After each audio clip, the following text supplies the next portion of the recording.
Barbara and Chris. Yes. Hello. Well, I think, ladies and gentlemen, we ought to make a start. May I introduce myself? I'm Christopher Armstrong. I work in the Welland Foss Benefice, or should I say the Welland Foss Benefice works me. But it's very good to see you all. Thank you for your interest in this afternoon and for joining. A very warm welcome to Carys Walsh, who I think you can see on the screen, who's written this recent book of poems and commentaries on R.S. Thomas with a focus on Advent. And that's just the right time for us if we're considering walking through Advent with somebody wise. Carys is based in Kettering, but she's got a big diocesan-wide job looking after the training of curates, one of whom is on the screen at the moment and who needs quite a lot of supervision, I can assure her. Oh, naughty. Just before I hand over to Carys, may I outline my own interest in R.S. Thomas. Noel, who's a very learned man, thought that I had followed R.S. Thomas at his parish on the end of the Llyn Peninsula, but that was another Christopher Armstrong, who's far more learned than me, and so we had a bit of a giggle about that, Noel and I, yesterday. I think I discovered R.S. Thomas just as I was coming to the end of my curacy, when writing sermons was becoming harder and harder, and I needed some help. And also some relief, especially for the congregation. And poems or poets provided that. And I used R.S. Thomas a bit, but then I found that my soul resonated with what he was saying. As you will know, he's an ascetic, really. He speaks from the boundaries. He's a prophetic voice. He's comfortable on the margins, not very comfortable in the middle of clamour and excitement. And furthermore, his skepticism about God appealed to me. And that was a huge help. So his poetry for me was a bit like a shot in the arm on one hand, and on the other, an arm around the shoulder of somebody who was a bosom buddy in many ways. And all of this flowed from his poetry. So I feel that he's a bit of a fellow traveller. So now we must hear from Carys, who must have spent a long time poring over Thomas's work. So, Carys, over to you to tell us about yourself and your R.S. Thomas especially. Thank you. Thank you. Hello, everybody. It's really lovely to see you all. And I'm assuming that we have a range of experience of and interest in Thomas here, possibly ranging from not a lot of background in Thomas to quite a lot of background in Thomas. So I hope this will kind of draw something out for everybody. Would it be okay in a few minutes, Chris, if you make me co-host so I can share a few slides, including a little clippet of film of R.S. Thomas? Would that be possible? Well, it might be possible. I'm not quite sure how to do that, but Matt will tell me. If you waft your cursor over my image, yep. And at the top right-hand corner, you'll see 3 dots. Yep. And if you click on that, you'll see a make co-host down there somewhere. Yes, make host. Oh, no, make me co-host if or either of those is fine. And that should allow me to share the screen because I'd like to show you some pictures. Okay, well, I'll click on make host, shall I? Okay, I'll hand back to you as soon as possible after that. And while that's, thank you, I can see you've made me the host now. While that's going on, I'll just say a few words about what brought me to R.S. Thomas. And interesting to hear you speak just then, Chris, because I feel like my experience resonates a lot with what you described. Thomas, whose life I'll talk about in a minute, one of the things that characterized him was that he was a man of extraordinary tensions. And one of the tensions he carried was that he had a kind of, he was very, very much a Welshman, but with real Anglo-Welsh sensibilities, and being brought up myself in an Anglo-Welsh family with certain tensions there, including some religious and spiritual tensions. I found that very, very appealing.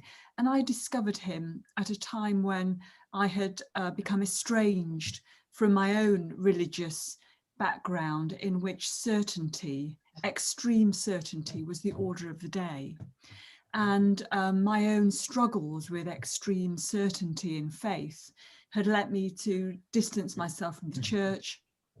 I'd become a psychotherapist. I was sort of wandering around in the whole area of how we discover our spiritual identity. And in the middle of all this, this extraordinary poet sort of burst into my consciousness. And this is going back about, it's getting on for 30 years now, and I discovered him and discovered not just this wonderful Anglo-Welsh sort of kind of slight tearing at the seams, but also a man whose questioning of the most basic elements of faith and whose extraordinary linguistic ability to hold together oppositions was something like a lifeline to me. And I could honestly say that Thomas is responsible for enabling me to re-engage with the church. And then, you know, I ended up getting ordained. So I blame him for that. No, not really. And he was this most wonderful, extraordinary traveling companion who I felt just asked the hard questions. Well, not just asked the hard questions. He created, in the midst of his own search, the most sublime poetry, religious poetry, it was possible to meet for me. He's regarded as one of the greatest religious poets of the 20th century. He just missed out on a Nobel Prize for poetry. I'll show you a little bit of film which was done around the time of that later on. I was both sad and perhaps a little bit relieved as well that he and I never crossed paths, even though when I was a child we lived not very far from where he was an incumbent.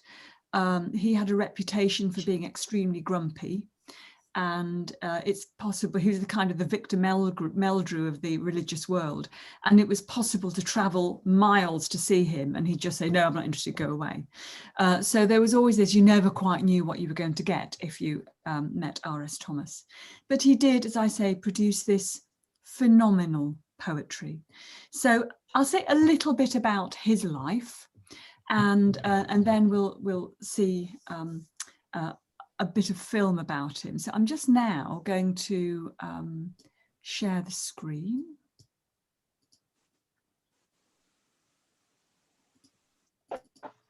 Can you all see this? Yes. Yes, there he is. There's the man in question with a very characteristic far gaze looking over the horizon. This is him in his latter years. He died in the year 2000. He'd been born in 1913. He was born in Cardiff, and then he spent quite a bit of time. This is the modest canvas of his life, which was very much lived in Wales, apart from when he was a very young boy, when his father was a merchant seaman, and one of the big moments of his life happened when he was in this area on the Wirral Peninsula, where he got a vantage point of Wales looking over from England, and his father said to him, look, that's Wales. And it's almost as if this set a tone for him then throughout his life. He was always looking at things from a perspective in a way. It's possible, of course, that he remembered that moment because it was built in him to look at things from a perspective, but it was, look, that's Wales. And it was as if he was always trying to get back to what he described in his written work. He wrote some sublime prose as well, as the real Wales of the imagination. So there was a kind of strange conflation of the imaginary Wales, which was all mythology and nobility and sort of Owain Glendower and so on, and the real Wales, which he found sometimes to be a little bit disappointing in a strange way, even though he loved it so much. So he was born down here in the south to an anglicised Welsh mother and a very culturally Welsh North Walian father. And he then spent a long time, there's this quite well-known book called The Man Who Went into the West, about his journeying across Wales. He went as far west as he could. When he went to theological college and then left, his first incumbency after his curacy, that is, was in this place, Mynafon, in mid Wales here. He'd done his curacy right on the borders. I don't know if anybody's come across a book by a woman called Linda Chirk, which is called Bad Blood. And it's a fantastic story of a woman's horrendous churchman grandfather, really, really unpleasant man. And he actually was Thomas's training incumbent, as it happens, for a period of time. But his first incumbency was here, in Mynafon, and at this point he started to learn Welsh. He was primarily an English speaker, and he learned Welsh as an adult, only to discover that he couldn't write poetry in Welsh. And then he went here, which was to Eglwys Fach. As you can see, sort of mid-Wales, a little bit much further west, tiny bit further south, but in this area. And he went with the deep and sincere hope that the further west he went, the more he would encounter the sorts of indigenous Welsh people that he felt were his birthright. And he discovered, rather sadly for him, that there were a lot of retired English army majors living in Eglwys Fach. So he didn't quite get what he wanted when he went there. Nevertheless, he was travelling west, and he was hugely inspired by lots of the people amongst whom he ministered. Well, after a while he was inspired by them. He started off as an incumbent, being a bit horrified that the people amongst whom he'd been set to minister didn't really get the church, didn't really get Anglicanism. He felt that they should be inspired by art and poetry and stained glass and Richard Hooker or whatever, and they weren't. They were ordinary people who had endured for centuries in difficult terrain, and he was disappointed that he couldn't reach them. However, these people whom he really struggled with became a profound source of inspiration to him as he began in earnest writing poetry, which he did began really in earnest in his first incumbency, even though he'd written some sort of doggerel verse when he was at university. So you start to get some wonderful poetry spilling out early on, all around his life around the Welsh hill farms, the Welsh hill farmers. And gradually, what he started to do was write much more from the perspective of a relationship with God. At first, it was kind of, he described God's ways with people. He described people's inability to get God, if you like. But over time, you started to get a sense of a man who was developing from quite an out there, almost ranting mode against people he wasn't happy with, to much more of an interior engagement with people, an interior engagement with the divine. So Eglwys Fach was this one. From Eglwys Fach, he went up to this part of the world. The years we're talking about now, let me think, he was born in 1913. He only did 1 year of training in theological college, horror of horrors. He was whisked out by somebody who wanted him to be a curate. So by the time he was here in his incumbency, we're talking about the Second World War years. Thomas was a pacifist during the Second World War, but that characterized his time there. And then he moved, the 50s really, 50s, 60s were his time in Eglwys Fach. 1950s, 1960s. He started to move up north. He wanted to go further and further west. So his last incumbency, and where he was when I was a child growing up in North Wales, was in Aberdaron. This magnificent church called St. Hoen's Church, which did indeed have an incumbent called Christopher Armstrong, and also had an incumbent not many years ago called Jim Cotter, who you may be familiar with. Jim Cotter, a great writer of prayer and verse, and I had the delightful experience of going up and seeing Jim Cotter there at Aberdaron, obviously in the years before he sadly became ill and died. There was another amazing vicar up here called Evelyn Davis, who did a lot to bring Thomas's legacy back really, really strongly to Aberdaron. But this was a pivotal move in Thomas's life. He moved to Aberdaron in the 1960s. And when he arrived there, he wrote about this quite a lot. He realized that he'd come to the point where his own personal pilgrimage, his spiritual pilgrimage, if you like, had reached a point of rest. He'd been restless, he'd been traveling, he'd been heading west, he'd been trying to get into territory which was as Welsh as was possible to be. And he wound up in a community which was fundamentally Welsh speaking at a time, of course, when North Wales was even more Welsh speaking than it is now, and it's pretty Welsh speaking, North Wales. And he found that he could speak to the parishioners in Welsh. He could preach in Welsh, although they said he always had not a very good accent because he had a very educated English accent. And it was also here where this rumbling of the religious dimension to his poetry started to emerge as a torrent, if you like. He saw the act of the poet primarily as being religious. He saw any poet as being fundamentally a religious being, because as the way he put it, he echoed the words of Coleridge. He used to say that it's an echo of the primary imaginative force. And he saw the primary mover, the primary imagination, the primary one who imagines is God. Any act of creativity, he said, was an echo of the primary imagination.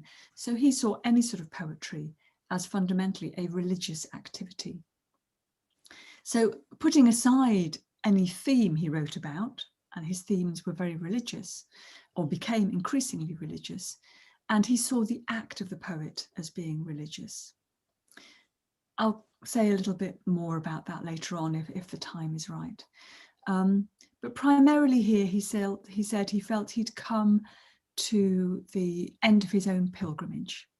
And it was at this point where he was living in West Wales, interacting with Welsh people. He felt he was inhabiting his own Welsh identity. He was at rest. And it was at that point, he said, when he turned his attention more and more to the ways of God and the universe. So having come to a point of rest, he could explore God much more. I should say that this move towards what he started to experience at this point had been going on for some time. It was much earlier on that he had started to get a sense of the need to drop inside himself and to become more interior as a man and as a poet. And that dates back really to the early 1960s. There's a wonderful poem of his called This to Do. And it's about his experience of realizing that it's like a baptism, that poem. It's like somebody dropping inside into the watery depths and realizing that he has to be reborn in a way.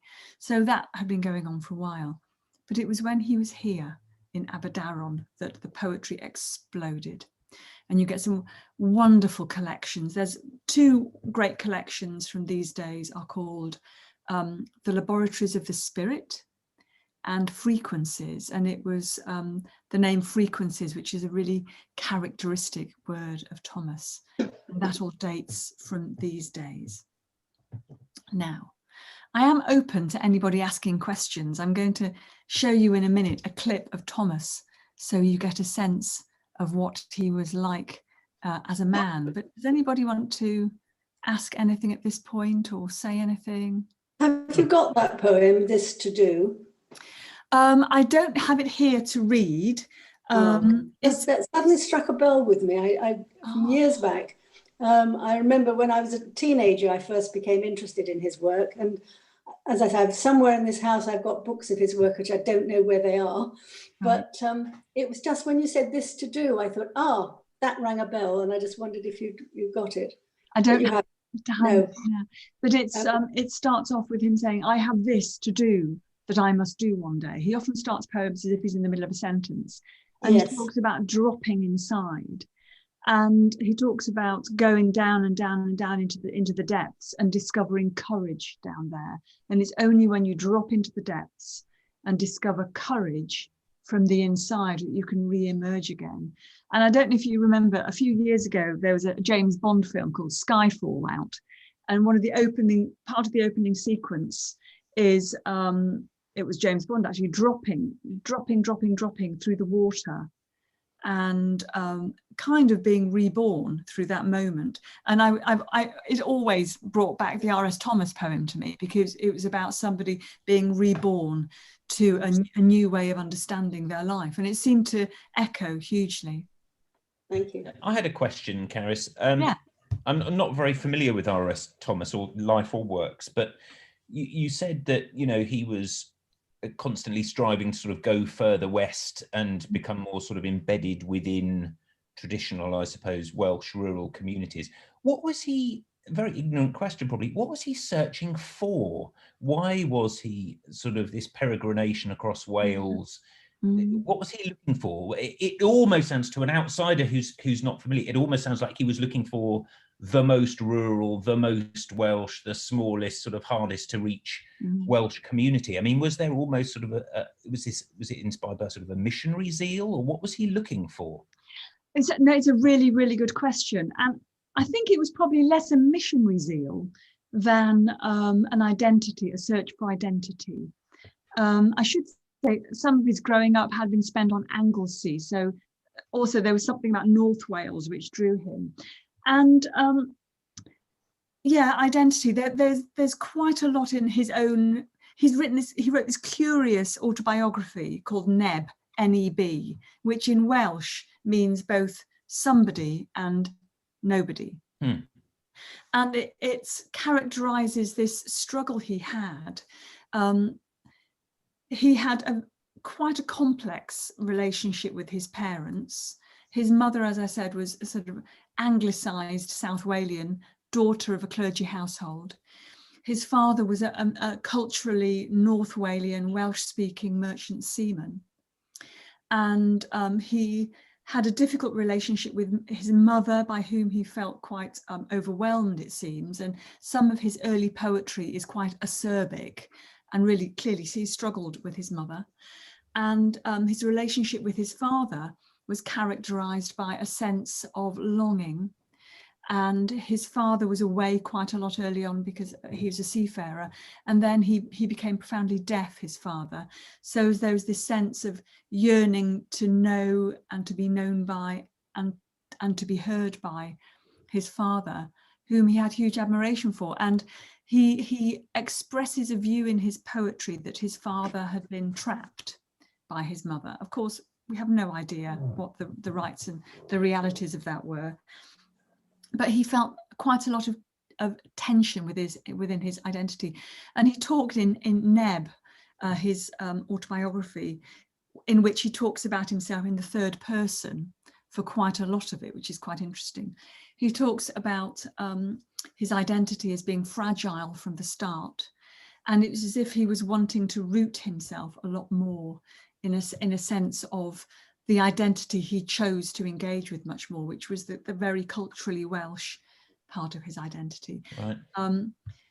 But of course, there's one great moment which he reflects on quite a lot. There was a writer called Saunders Lewis, a Welsh writer, and R.S. Thomas went to see Saunders Lewis and lamented this fact that he felt such disturbance inside, such tension.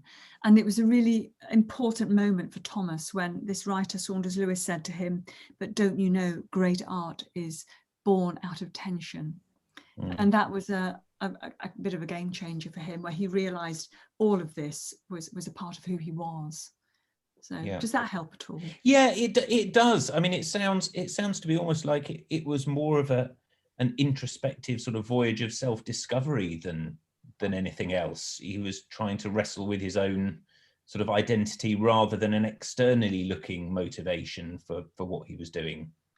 And I think that's entirely fair. And he did say it wasn't until he got where he needed to get, which was Aberdaron, that he felt he could almost sort of recalibrate and look beyond. And that was the time of the explosion of religious poetry, which then went on from his years in Aberdaron in the 60s to the end of his life in 2000.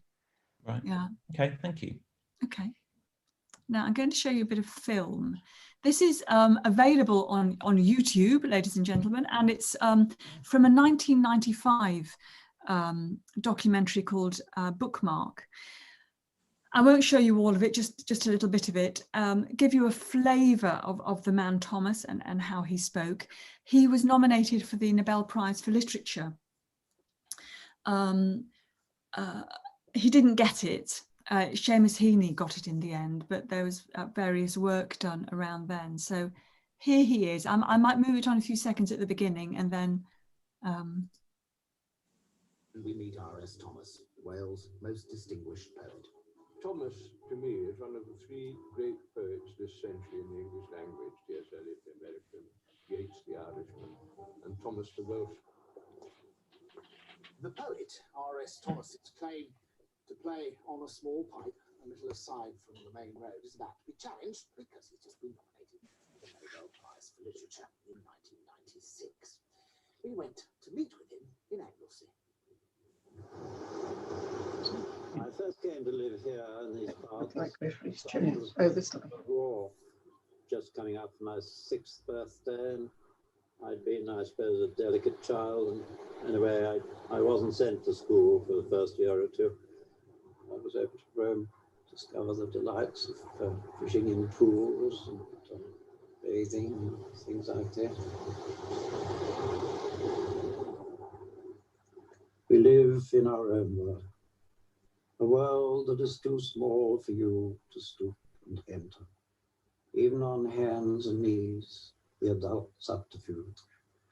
And though you probe and pry with analytic eye, and eavesdrop all our talk with an amused look, you cannot find the center, where we dance, where we play, where life is still asleep under the closed flower, under the smooth shell of eggs in the cup nest that mock the faded blue of your remote home.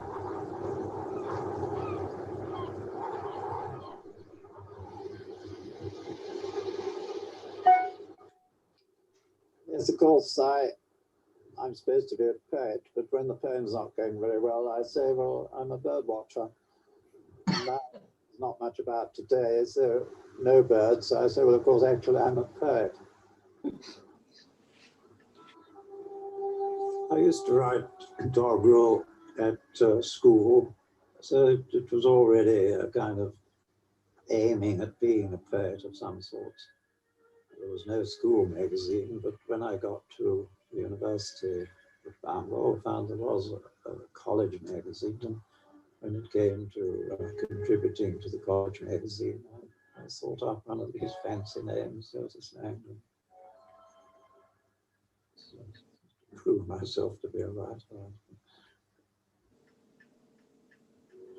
I then got a curacy, pursued my open-air life of going for long walks. After that, I became rector of a parish in Montgomeryshire. Eventually got a parish in the hills where I came up against life in the raw, the hard work of hill farmers. And all the time I was being sort of drawn back towards the sea. And when Aberdaron became vacant, I moved out there and found myself in a completely Welsh-speaking parish with kind, friendly, simple people. I was thoroughly at home there.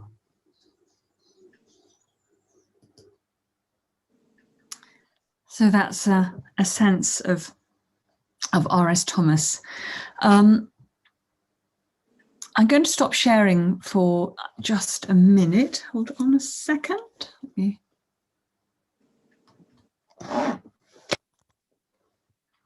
If I can. We meet R.S. Whoops. Wales most. There we go. So yes, he gave a sense there, a picture of his life, and talked a little bit more about what took him west. Just to say a little bit about the bird watching thing. He was a great naturalist as well. He loved the countryside, and his life of being brought up on Anglesey and spending, he used to be allowed to roam about endlessly, was all to do with the natural world. He wrote about the natural world. He saw God in the natural world. And people often talk about him as a nature mystic. He disputed that. He said, I'm not a nature mystic, but it is nature that most reveals God to me. So he didn't kind of revere nature, but nature was revelatory for him. I suppose that would be how you'd see it, really. Towards the end, he talks about this doggerel poetry he wrote as Curtis Langdon, and it really isn't, it's nothing like his mature poetry. When I spent many years going up to what's called quite grandly, and it is very small, but it is a wonderful resource, the R.S. Thomas International Studies Centre, which is a room in Bangor University, so up a dusty staircase. And I spent quite a long time doing academic study on Thomas, and I used to go there every year for a while to visit and to kind of paddle about in the resources there.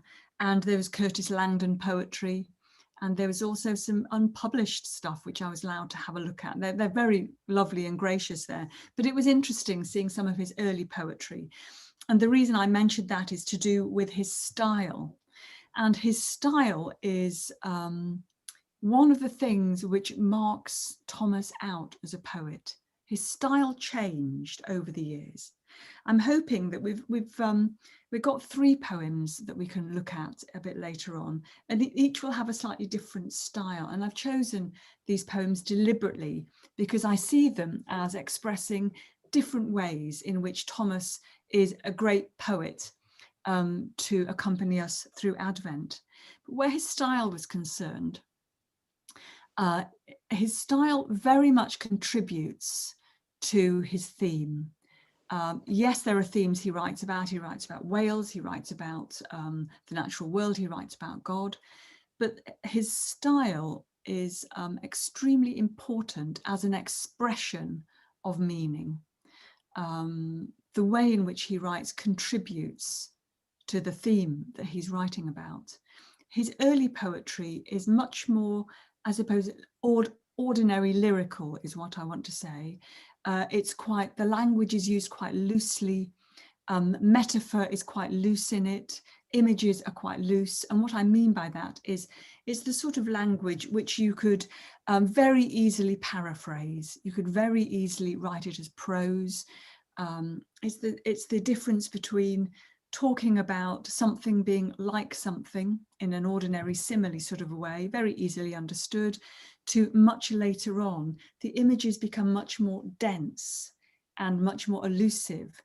And his poetry becomes poetry which is very much harder to paraphrase or to render as prose.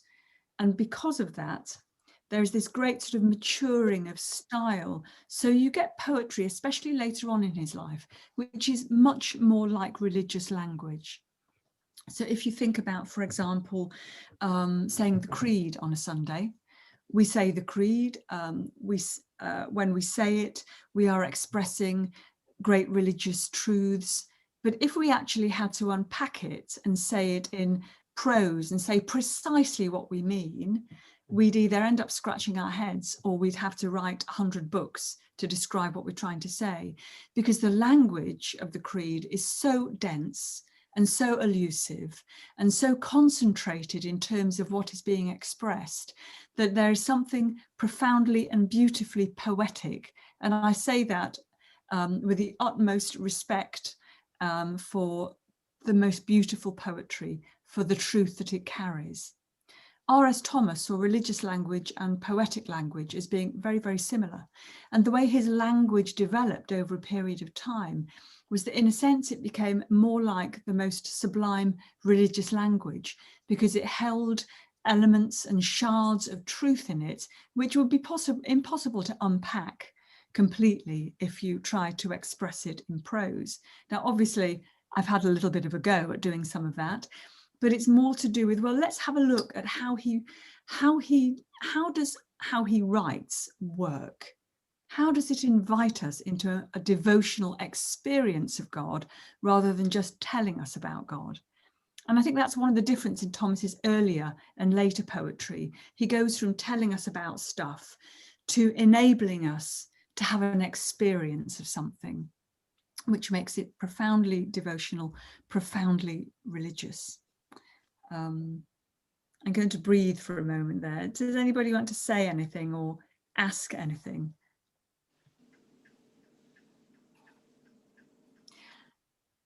Christopher, you must tell me if I need to move on, because I took seriously you're saying, oh, we've got plenty of time tomorrow, but no, it's gold dust.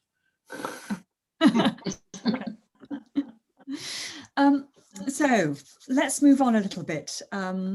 Thomas, Thomas is great to accompany anybody through any season, frankly, but there is something about his poetry which I think makes him a wonderful accompanier for the Advent season. I'm going to share the screen a minute at this point before I go back and say, can we have some readers? Just because it's an ordinary slide, but it may help people. An Advent poet, this is how I see him. Now, an Advent poet, partly because of the themes he embodies in lots of his poetry. He is a wonderful poet of waiting, and not just waiting for something. If you think, oops, it's deciding to do all sorts of interesting things here. I'm going to stop there. Oh, there we go. Oops, it keeps moving. I didn't want it to do that. Okay. You have an animation on the build somewhere. Yeah, well, I have an animation which I thought was going to stand still. I just thought it'd be nice to home in on the enunciation and stop it, and it's not going to work. So I'll just tell you why I think he's a great Advent poet. For a number of reasons. One is because his poetry is so much about waiting and waiting upon. Lots of his early poems have a theme in it of somebody who's waiting for something to happen, or there is a space in which something could happen. And early on, it's as if Thomas lives in a little bit of a void.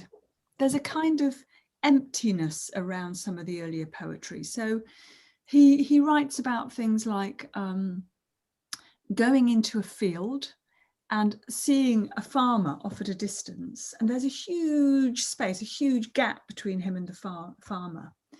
Or he talks about being in church in different ways, and the nature of his experience of being in church is sometimes a sense of there's a bit of emptiness around him, and he's waiting as if something's going to happen at some point, but we don't quite know what. And then over time, it's as if his experience with gaps and spaces and time starts to change. And what you start to get is a sense of somebody who isn't just living with a void around him, or isn't just living in a temporal space waiting for something to happen, but his experience of time and space becomes much more rooted in a sense of God's presence in the world. He's not just living with a void around him. All the space around him is pregnant space. It's as if something is going on around him all the time. God is present in the world around him all the time. He's not just waiting for things to happen, so it's not just temporal space. Within what he's doing, within his action of waiting, something is already happening. So he's no longer inhabiting voids. He's no longer waiting for something which may happen someday. He's inhabiting a space in which God is already present. And he is living in a place of waiting in which simply by waiting, God is already there and active. In other words, his move goes from waiting for something to waiting upon. And it's that spirit of waiting upon which seems to me so relevant to the Advent season. And lots of his poetry is poetry of waiting upon God rather than waiting for. And just to stop and ponder that one for a minute, you get the sense that there is quite a profound difference between waiting for and waiting upon. A word which I often use in relation to Thomas is surrender. And that applies as much to reading his poetry, as in we can surrender to his verse because there's something so profoundly trustworthy about it. As Thomas's experience himself, he was a person who, it seemed over a period of time, surrendered. He surrendered himself. He surrendered his heart.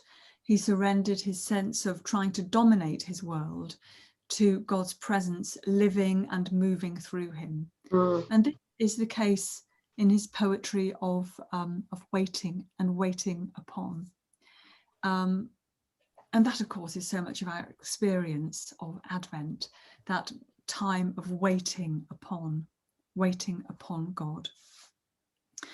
In a moment, we'll hear kneeling, which is a great example of that. And what I'm going to suggest is where kneeling's concerned, we hear it read twice, if that's okay, because it's quite brief.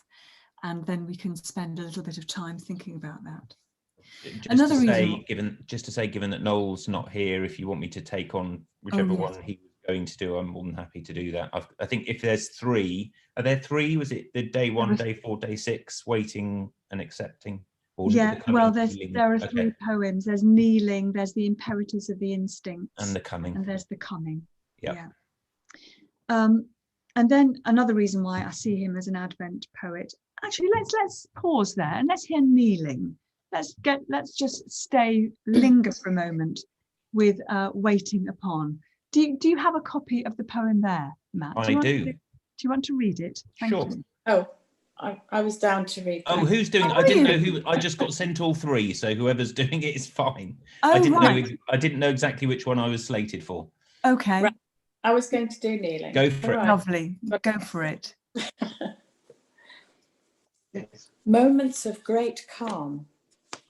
Kneeling before an altar of wood in a stone church in summer, waiting for the God to speak.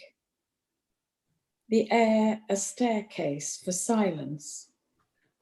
The sun's light ringing me as though I acted a great role. And the audiences still. All that close throng of spirits waiting as I for the message. Prompt me, God, but not yet. When I speak, though it be you who speak through me, something is lost.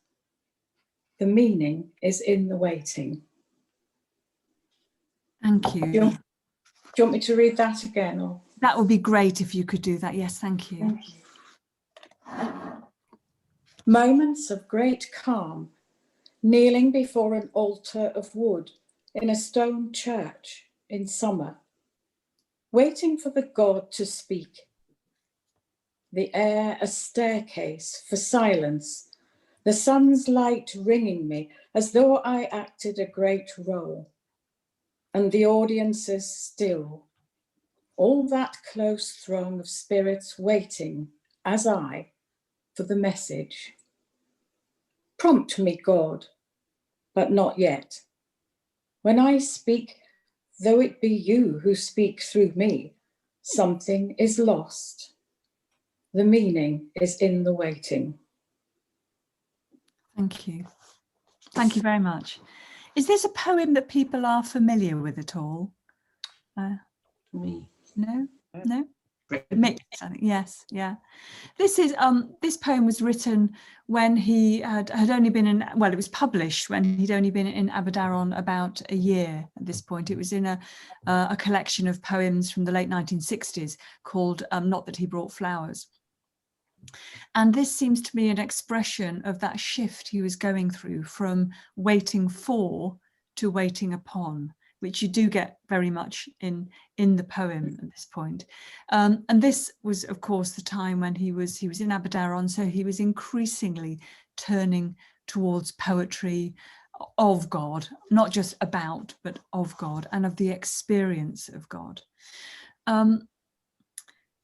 What I really, I mean, I love many things about this poem. That's the problem with Thomas, it's an embarrassment of riches, but this one is, I think, beautiful for its expression of waiting upon, but also it sort of plays with solidity and translucence.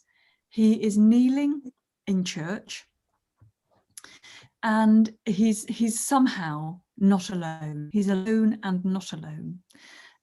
Which, just as a by the by, is one of the great themes of Thomas's writing. He's a poet who talks about presence and absence. He talks about the absence of God, and in talking about God's absence brings God presence in a quite sublime and peculiar way. And in this poem, he is in a place which is alone, but he's not alone because there's this great throng of spirits around him as well. And the air, which is, when you look in a church, obviously, you know that experience of seeing great shafts of light traveling up and down from windows. You get a sense of light and air all mixed up with this profoundly solid space. So you get this sense of translucence and solidity all at once. So this poem takes you into a liminal experience, really, of waiting upon God and living in that place of eternity and now. So it's both time bound and timeless, this poem. He is in a place of rock and stone, and it's a church, but there is this sense of ancient spirits, the traveling of the light, everything he's feeling and experiencing, filling the air around him as well. The air, a staircase for silence, the sun's light ringing me as though I acted a great role. This is another thing about Thomas, where he can create extraordinary meaning out of very few words. He says, the sun's light ringing me as though I acted a great role. He's alone, but there's a kind of the spotlight on him as well. Or is it a halo? And as though I acted a great role, he's kind of taking the mickey out of himself. But there is something nevertheless about he's the center of the action here, but he's not the center of the action either. The audiences are still, well, who are the audiences? The spirits. In other poems, he talks about the bats. So there could be the bats, there could be the spirits, there could be the souls who have just been there and have left. You get this beautiful painting of his waiting upon God, all in these few lines. And then you get this shift, prompt me, God, but not yet. Whenever you see on the page where Thomas's poetry is concerned, wherever you see a break in the verse, it's of course important. So in this case, there's a kind of break between the first part of the poem and the second part of the poem when he says, prompt me, God, but not yet. Oh, I find this really quite emotional. So, and then he says, when I speak, though it be you who speak through me, something is lost. He knows that it's in the moments and the moment of waiting upon God that something real and profound is happening. He's a parish priest. There's no suggestion here that he's got everybody around him, or that there could be people in a congregation there, who knows. But he knows that his role as a parish priest and as a poet may be to articulate God for others. He also knows that as soon as he does that, something is lost, because he's just a person with a person's words, and it's the language of God which matters. So when he says, prompt me, God, but not yet, there's this perfect tension here. He wants to be filled by God and to be prompted to speak. But before speaking, there is that moment of extraordinary fullness. He's filled by God's presence and ready to speak. But it's in that moment when he knows that God is most present. And then he finishes this poem with one of the most famous lines in his poetry: the meaning is in the waiting. It's that moment of waiting upon God which carries such meaning. It's a fantastic, well, I think it's a fantastic poem, Kneeling, and it's merits reading and rereading and rereading, and such a great poem for Advent. Does anybody want to say anything? I think from a parish priest's perspective, trying to put something of God into words, you're so conscious of the fact that you lose so much. Yeah. And that may be human inadequacy, but it's very difficult to translate. And I find silence is one very powerful medium. So when I finish this job, I think I should become a Quaker. Yeah. Yeah. Yeah.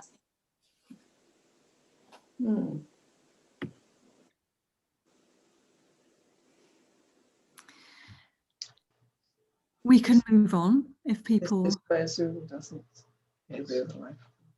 Sorry? Please move on. Okay. We'll move on to the second poem, which is a longer poem, which I think we probably should read just the once. And the reason I included the Imperatives of the Instincts, which is a later one of his poems. So there are now two great publishers of his poetry. Phoenix does all the earlier stuff, Blood Axe does all the later stuff. So this is in a collection, the later collected poems in the Blood Axe books. Kneeling is from the earlier collected poems. And the reason I included the Imperatives of the Instincts is because I think it's another example of why Thomas is a great Advent poet. And it's because of the way in which the form of his poetry expresses the meaning that he is writing about. It stops in and that, I think, is something which reaches into the incarnation and other incarnations, as he says in another poem of his called Other Incarnation. But the idea that we live in a world which is profoundly physical, and God is to be expressed in notes in music, in, as he puts it, phonemes or whatever, in poetry. And in the most embedded parts of our world, God is to be made present. And he expressed this in poetry. So in this great faith of ours, which William Temple called the most material of all the great religions, Thomas found a way of expressing this extraordinary materiality at the heart of his poetry, which of course is the heart of Advent. We are marking and celebrating and waiting upon God with us again in the incarnation. So who was going to be reading the Imperatives of the Instincts? It's Matt, I think. Right. Okay. The imperatives of the instincts in abeyance, heart and mind at one in their contemplation of the ripening apple never to fall from the topmost branches of truth's tree. a site for the repair of promises that were broken, for picking up pieces of the smashed dream. It has the freshness of mushrooms, proof of the whiteness darkness can bring forth. It is the timeless place, the unaccommodated moment, an interval in the performance of an unheard music. Do not believe those who have been everywhere but here. Tell the poor of the world there is nothing to pay, no distance to travel, that they are invited to the marriage of the here and now, that the crystal in which they look, grey with foreboding as the moon with earth's shadow, has this as its far side, turning necessarily towards us with the reversal of our values. Thank you very much indeed. I'm aware that there is a lot in that poem, and I'm just going to pick out a few bits of it. It's another one. I mean, I say this about all his poetry, frankly, but it's another one which deserves spending plenty of time with and allowing it to seep into you. One of the things I love about this poem is its structure, which seems like an odd thing to say, but the center of this poem, from where I'm sitting, from my perspective, is in the gap between the third and the fourth verse. So the third verse ends, the unaccommodated, and the fourth verse begins, moment. And I think Thomas was deliberately creating that as the central point of the poem. Yeah. He spends the first three verses guiding us towards the unaccommodated moment, the moment, and then the next three verses, the second half of the poem, reflecting on what that means. So what is this unaccommodated moment that we're being guided towards? Of course, whatever I say is my perspective on it. People can have myriad perspectives on it. So just to say that. I think the title of the poem, it's actually an untitled poem, but this is the title that's given it in its collection. The Imperatives of the Instincts is where we start. And we start with Thomas saying, once we get over all the fuss and kerfuffle of our instincts, so he says the imperatives of the instincts in abeyance, once we get rid of all that internal noise, we start traveling. Heart and mind at one in their contemplation. So it's almost like your pulse rate starts to drop. The imperatives of the instincts, chatter, chatter, chatter, what must I do next? Drop. Then we have the heart and mind at one in their contemplation of the ripening apple, never to fall from the topmost branches of truth's tree. There are allusions here to the tree of knowledge, but this apple doesn't fall. It is allowed to grow and for wisdom to grow. That's the implication. We're not grasping at the apple, which gives us the knowledge anymore. Let's allow it not to fall, and so wisdom might grow.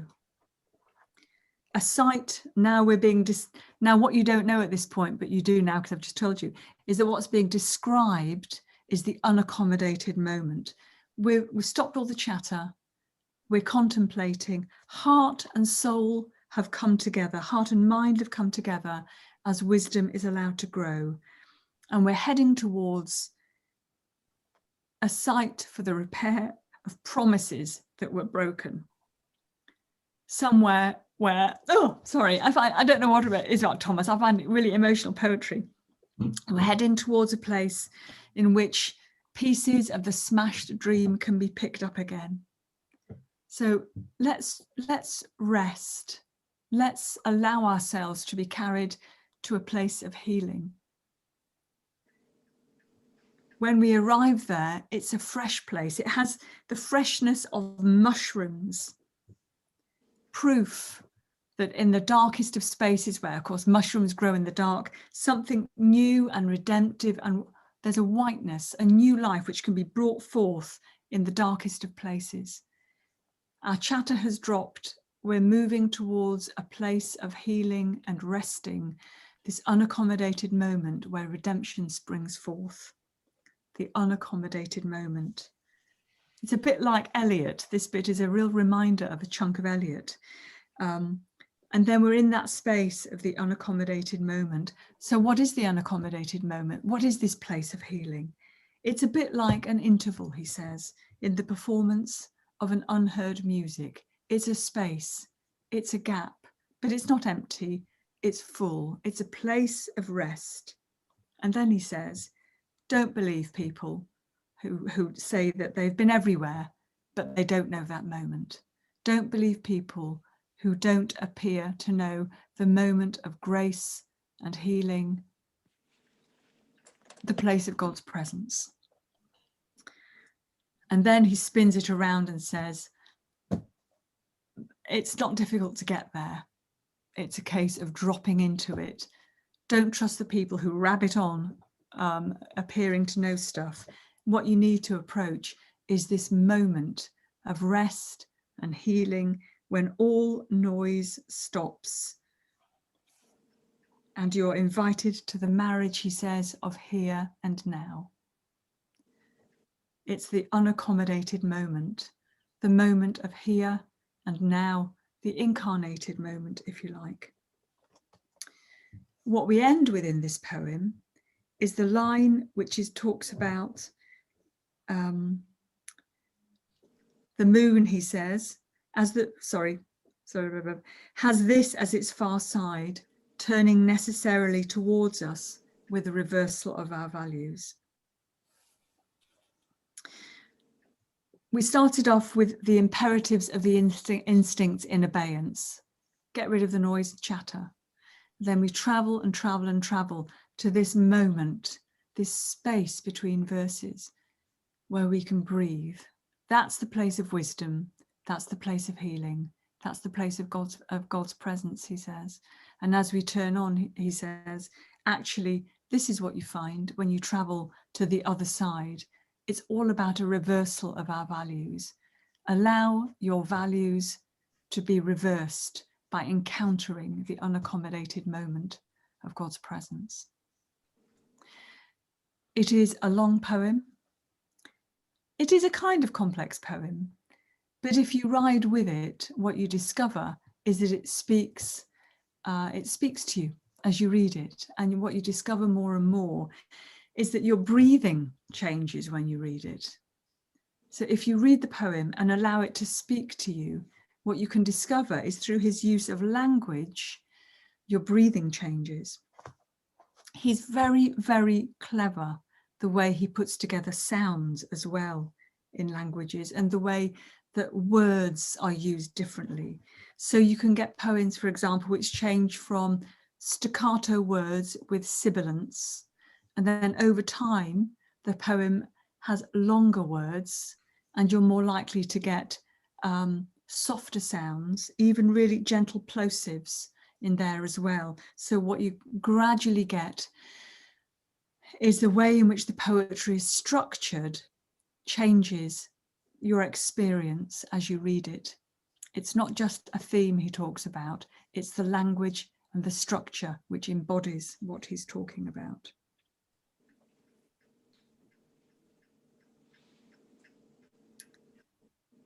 There's a lot in that to digest. Would anybody like to come back to me with anything, or say if you didn't understand what I was talking about, or it's all fine? Just a quick question. At the end of the fourth stanza, when he says, tell the poor of the world there is nothing to pay, is he when he says the poor of the world, do you think he means the spiritually poor? Because it would seem to sort of link in with them gazing at the crystal in which they look grey with foreboding, i.e. they're sort of looking for meaning, but actually meaning is already there. It's on the far side of the moon, which will turn towards them if only they'd see it. Yeah. Is that the construction of it, or is there a different meaning?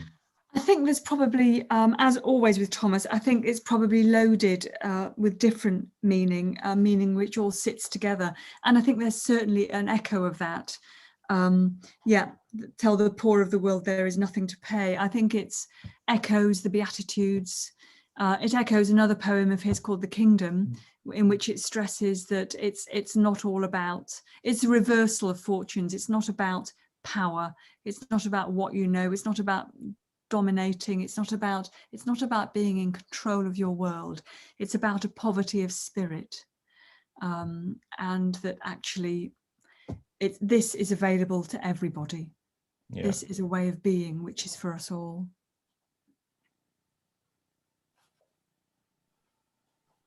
I think the other poem you referred to, The Kingdom, spells that out a bit more simply for us.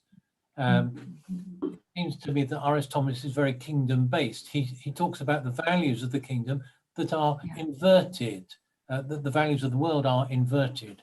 And so the poor can come for free. Those who've suffered broken promises can be healed. Yes, yes, absolutely. And that, yeah, the kingdom expresses it in a more succinct way.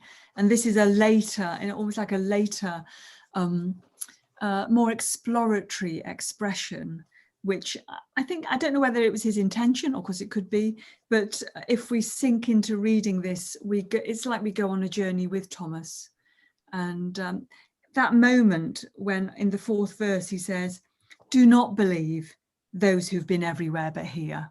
There's almost a kind of, it's like at some points in his poetry, he reflects and then he points at you, like he's pointing at the camera, and says, this is where we need to get to. Don't trust anybody who's not been here. Don't trust anybody who talks the talk, but doesn't know what this means on an interior level. And of course, it was a long journey for him. I think where Thomas was concerned, he spent decades arriving at this unaccommodated moment where he allowed himself to sink into an experience of God in this particular way. The reversal of values at the end is, I think, also a hallmark of R.S. Thomas, that what I often feel, maybe it's an invitation I feel to me, I'm not saying, I don't know if it's everybody's experience, I often feel invited by Thomas to see the world differently. It's as if what he's saying all the time is, in a very Advent way, we're waiting upon God, and we're living in this now and not yet world, which obviously is at the heart of Advent. But we're living in this now and not yet world in which, if we just took off our specs that we use to try and dominate our world just for a moment, what we might discover is God's presence already there, rather than our kind of bustling away, trying to make sense of our world and control our world. The now and not yetness of living in this sort of the foretaste, if you like, of God's kingdom. Let's move on. Yes, because time is coming on. And the last poem is the last and the first poem here. This is such a glorious poem, and it reaches right into the idea of shifting round perspectives, the reversal of our values. But in this case, the coming allows us almost to see the world from God's perspective. We are so used to, obviously, to seeing the world from our own perspective. And there's something about this poem which reaches into some of Thomas's core concerns, which I'll mention a bit later on. But suddenly what we're seeing is the Advent story, if you like, of God's arrival into the world from God's perspective. So who was going to read The Coming? This was going to be Noel's poem, but if Matt is happy, I'm very happy to. Yes, I will happily do that. Thank you. And God held in his hand a small globe. Look, he said. The sun looked. Far off, as through water, he saw a scorched land of fierce colour. The light burned there. Crusted buildings cast their shadows. A bright serpent, a river uncoiled itself, radiant with slime. On a bare hill, a bare tree saddened the sky. Many people held out their thin arms to it, as though waiting for a vanished April to return to its crossed boughs. The sun watched them. "Let me go there," he said. Would you mind reading that one again? Because it's not that long and it's so laden with extraordinary images. And God held in his hand a small globe. "Look," he said. The sun looked. Far off, as though through water, he saw a scorched land of fierce colour. The light burned there. Crusted buildings cast their shadows. A bright serpent, a river uncoiled itself, radiant with slime. On a bare hill, a bare tree saddened the sky. Many people held out their thin arms to it, as though waiting for a vanished April to return to its crossed boughs. The sun watched them. "Let me go there," he said.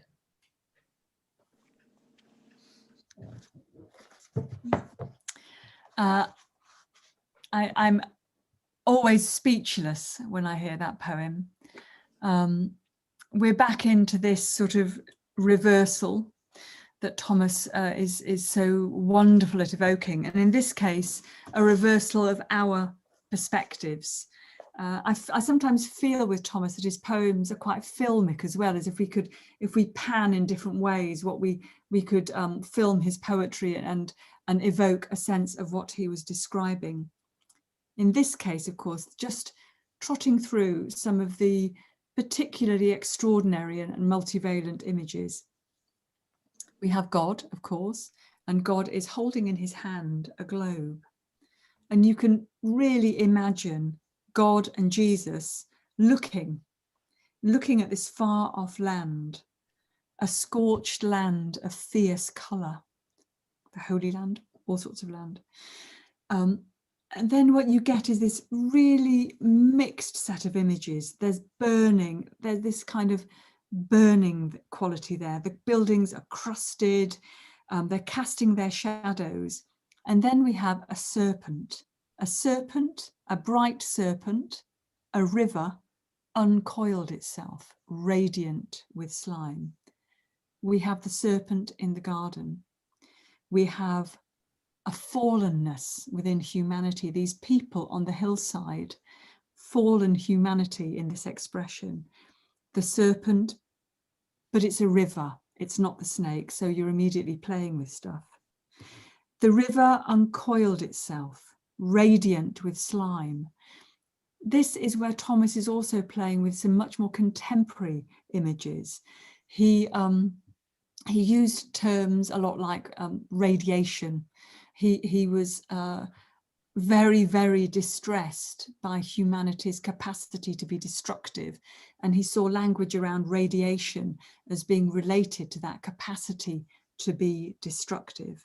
So there is slime, there's something radiant with slime, which sounds ghastly, but it's a river, but it's the serpent in the garden. And it's all gathered there. Now, obviously, if you tried to say in precise prose terms what all that meant, it would take you forever and it would never be fully adequate. But it's elusive all the way through. And then in the middle of this scene, what breaks through, of course, is a vision of the crucifixion. On a bare hill, a bare tree saddened the sky. People are there on the bare hill, looking at the bare tree, holding out their arms to the tree, as though waiting for a vanished April. Again, it's laden with images here. The bare tree, it does suggest the crucifixion, but it doesn't say it's the crucifixion. It could equally be any scene in which humanity has lost its heart and its soul and it's bare and it's a destroyed landscape. It could be a war-torn landscape, but it could be the scene of the crucifixion. People are there holding out their arms. There's an emotional quality to people holding out their arms. What are they holding out their arms for? Is it to this bare tree? Is it to the tree on which Christ was crucified? And then we have this as though waiting for a vanished April. Again, playing with images here. The vanished April. April, Easter, new life. It's vanished. So they're waiting for redemption. They're waiting for the hope of life, even as they mark the death of God. So there are so many images here. They're waiting for new life to emerge. This is the tree of life and the tree of death, all wrapped up together. And it's all held within this image of God and Jesus staring down into this place. But God doesn't force Jesus to go there. What we get in this is the Son watching. Jesus watching and having a sense of what's going to happen. This will be a place of death. This will bring the hope for new life. This is a place of destruction. It's a place of saddened, fallen, hurt humanity, desperate for new life, reaching out their new hands. At that point of wanting new life, being destructive as well. And he watches and he looks on. And he says, send me there. Now, of course, that's my reading of the poem, and anybody else could read it and would probably pick up some similar allusions, but might pick up loads more and others. And at the heart of that for me is this Advent story of the willingness of God to enter into the world, whilst knowing that the reality of the world is that it is a place of human sadness. It is a place of loss and destruction. And is also a place of the potential for extraordinary redemption.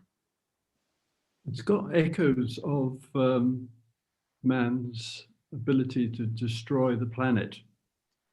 And this is, relates to current discussions on climate. Yes, yes. And when Thomas, in the later years of his life, he moved up to back to Anglesey. And at that point, and I was a bit kind of stunned when I was doing some work on Thomas. At that point, of course, Anglesey was, well, it still is actually, but it's the home of a massive nuclear power plant, Wilver Power Station. And that was a source of extraordinary distress for Thomas. He was very against the nuclear power industry. And one of the little starts I had when I was doing research on Thomas was I was going through the North Wales Chronicle to look at what I knew a bit of what was going on in the nuclear power industry at that point in North Wales. But I had a bit of a start because on one page in the North Wales Chronicle from 1966, I saw an enormous picture covering most of the page, which was of my father, who was a nuclear scientist and working in the nuclear industry on Anglesey at that point. So it was a bit sort of one of those moments, knowing how much Thomas would have absolutely deplored what he was up to. But yes, he was desperately concerned about the human capacity to destroy the planet. He was desperately concerned about the nuclear power industry. He was also slightly confusingly, in a way, desperately ambivalent about any sort of technology. So, for example, early on, part of his own struggle with the environment of the Welsh hill farming life was that he thought that the introduction of any sort of technology, including tractors, into farming life was not a great thing. He thought it was a sort of anathema to the great tradition of Welsh farming, not realizing, of course, that without it, he would essentially be condemning Welsh hill farmers to a continuation of an extremely hard and tough world. But he wrote a rather lovely acerbic poem called Cynfelan on a Tractor, all about the awfulness of hill farmers kind of parading around like a knight on a horseback on the back of a tractor, rather than acknowledging that this was technology which could be helpful. But he did have some interesting things to say about some of the potential for danger in like an irradiated world. And in some of his poetry, we are worshipping machines in the manger rather than Jesus, like we have supplanted Christ with our own desire to destroy, potentially to destroy the world.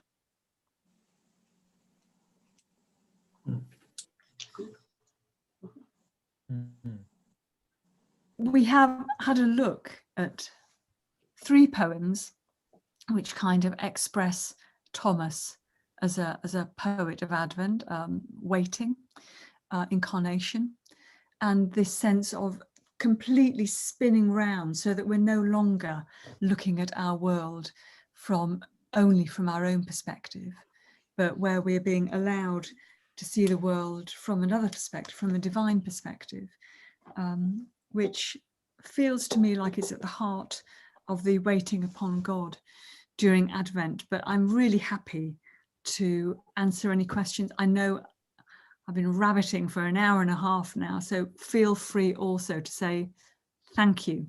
That's enough. But I don't want to end this session without giving people the opportunity to ask anything, to say anything, to give your own views. Do you think he died a fulfilled man? That's a good question. That's a very good question. I kind of want to answer in a couple of ways, really. I know that towards the end of his life, he was a clergyman, of course, for all his working life, but he had quite an embattled relationship with the church for many years. However, towards the end of his life, I know that he arrived at much more of a place of peace where that's concerned, largely through the good offices of Barry Morgan, and who is the current Archbishop in Wales, but also through a vicar in Portmaddock called Aled Jones Williams, and also through his engagement with Rowan Williams. And my understanding is that he arrived at much more of a place of peace in that way. As a poet, I'm going back now to a conversation I had with a man called Donald Altchin, who was a canon at Bangor, Bangor Cathedral. And he said that he thought that Thomas spent the last sort of 20 years of his poetic life trying to find a language to express a kind of a more benign engagement with technology as a force within God's world. And my sense is that he was still working in that. So I think poetically he was still live, still active, still working. And there were some poems of his published posthumously in a publication, a collection called Residues, which expressed that he was still working, still poetically alive. And that's all fab. In his private life, I think it was a little bit more complicated. His first wife, Elsie, who was an artist, died after they'd been together for many, many years. And he wrote some very beautiful poetry after her death, which have a slight feel about it of a sort of Thomas Hardy type approach to writing poetry after the death of their first wife, where he reflected on the nature of their marriage. And I think there was a recognition for him that he'd not always been as engaged and present as he could have been. And he remarried in his 80s, and was married for just a few years before he died. Some of his late poetry gives a slightly ambivalent sense of, he says in one poem that he married to make himself feel young again. So we don't know quite what that's about, but his second wife, Betty, who he and his first wife had known for very many years, obviously was a very important figure late on in his life. So I want to believe he died a fulfilled man. I suspect because he was a man of tensions himself, it would be trying to put too much of a gloss on it and tie it up with a nice bow, which would not be very Thomas-like, to say that he'd reached the end of his life and everything in the garden was splendid. So, did he have children? He had a son. He had a son called Gwydion. Gwydion has now died. And Gwydion he lived for many years as an academic out in the Far East, Gwydion. And Gwydion contributed to one of the books about Thomas, and also there's a lovely collection of poems which was done in only 50 were ever published. It's called Ringless Fingers, and he produced poetry in honour of his mother and father. And that now exists in the R.S. Thomas Study Centre in Bangor. But he had a son, Gwydion. Yeah, I think it was not always the easiest of relationships, but yeah. Are there any records of his preaching? Well, not many is the answer to that, I think. Evelyn Davis, who was a vicar in Aberdaron, I remember her telling me, I'm just trying to remember all she said because I want to give you the right gist of it, was that there weren't many records left of his preaching. And my sense was that Thomas destroyed his own sermons. I know that he said in some places that all the questions he asked were in his poetry. He didn't ask questions in his preaching because he felt that he was honor bound as somebody who was there to minister God's word to that community. He was honor bound not to express all the doubts and rumblings that he expressed in his poetry, but to preach in a more direct way. So there isn't a lot left, but my understanding is it wasn't as sort of subtle, shall we say, as his poetry. If his wife was a painter, was she influenced by him in any way, or did she go her own way? Well, I'm not entirely sure what the influence was. If you read some of what he said and wrote, was they tended to work at different ends of a big rectory. But her work actually is now increasingly, well, she is quite renowned and increasingly popular. And if you look up M.E. Eldridge, she was known as Elsie Eldridge, but if you look up M.E. Eldridge's work, what you'll see is two quite different expressions of art. One is quite fine-grained nature pictures of things like birds and flowers and like illustrative work, and some of it is huge murals looks like quite a different style. And before we moved up to the diocese, we were living in London, and we went to have dinner at the house of some parishioners, and on the wall in their kitchen was an Elsie Eldridge painting, and it was extraordinary. And it came from much more the tradition from her large scale works, which is a little bit more abstract, but her work is increasingly highly valued and appreciated, so it's worth looking at it. But they were two artists who lived in the same space. And I know there was a little bit of, I gather a little bit of controversy at one point when she painted the interior of one of the churches where he was an incumbent. She painted it black. Good. So I don't know if she had a faculty. I doubt it. Oh dear. That would have gone down well. She was a very beautiful woman as well. She was an extraordinary looking woman. There's pictures of her from the 1930s.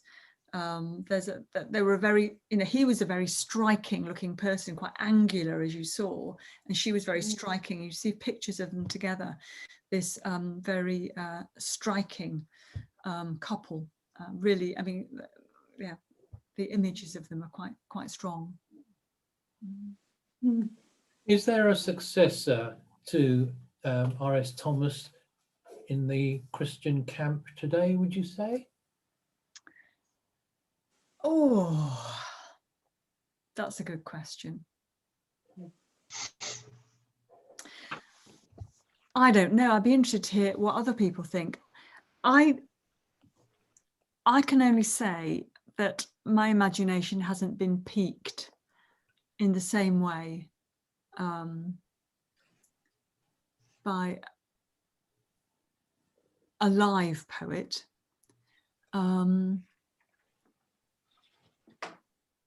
I can think of other poets who I have found life-changing too, like Eliot. But, you mentioned R.S. I'm not sure. Rowan Williams, which I thought was. Sorry? You mentioned Rowan Williams, which I thought was an interesting comment, and his poetry is very dense, isn't it? Yes, yeah. I guess that yes. I mean, I suppose I'm a bit more of a Rowan Williams prose enjoyer. I guess some of Geoffrey Hill, but Geoffrey Hill's no longer with us, is he? There is I don't know his poetry so well, but maybe some of Geoffrey Hill's poetry. Yeah, it's a really good question. I think there is a quality of poetry around absence and densely constructed verse, which I don't feel that I have come across in the same way. I know Rowan Williams' prose writing much better than his poetry, so I probably wouldn't want to comment on that. Does anybody else have a sense of contemporary, similar sounding Christian poets who you would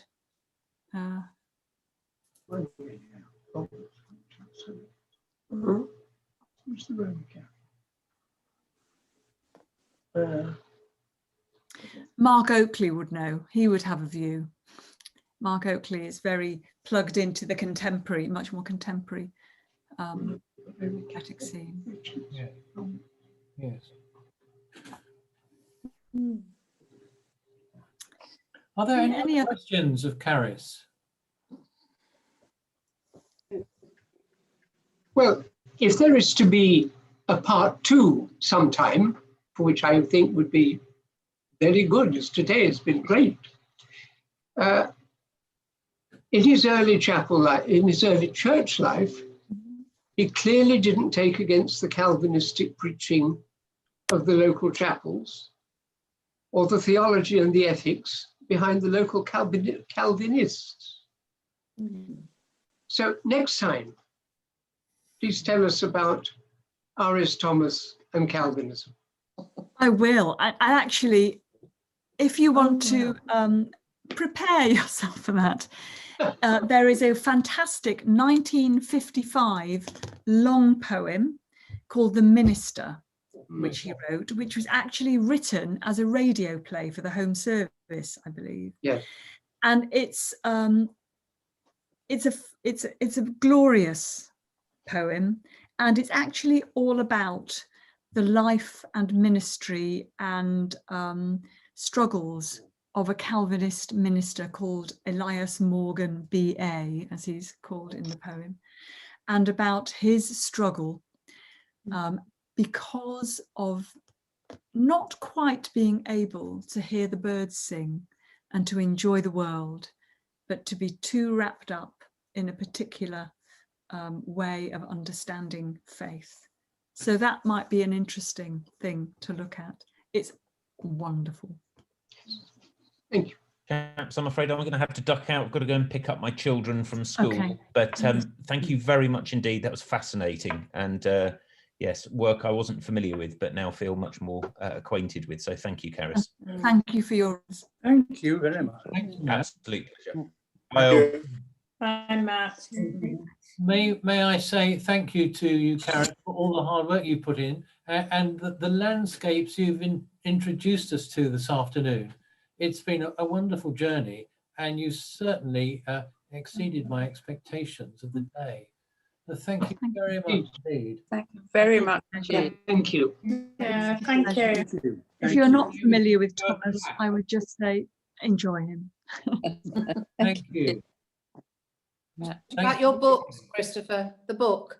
The book, yes, the book. You would like a book? No, I'm just saying, have you mentioned the books again? Yes. I'll mention the books again. I've got several on my doorstep waiting to be delivered.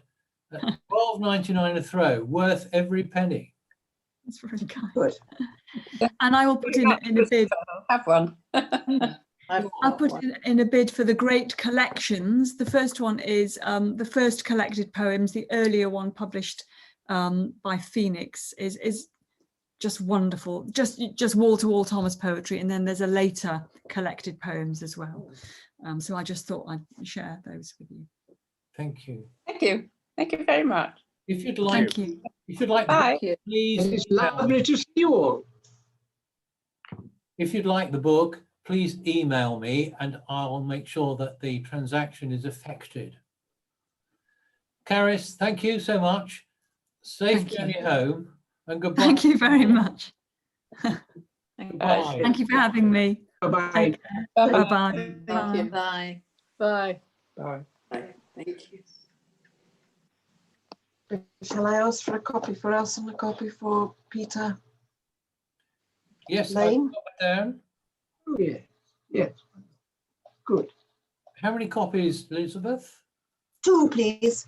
2. Will do. Thank you.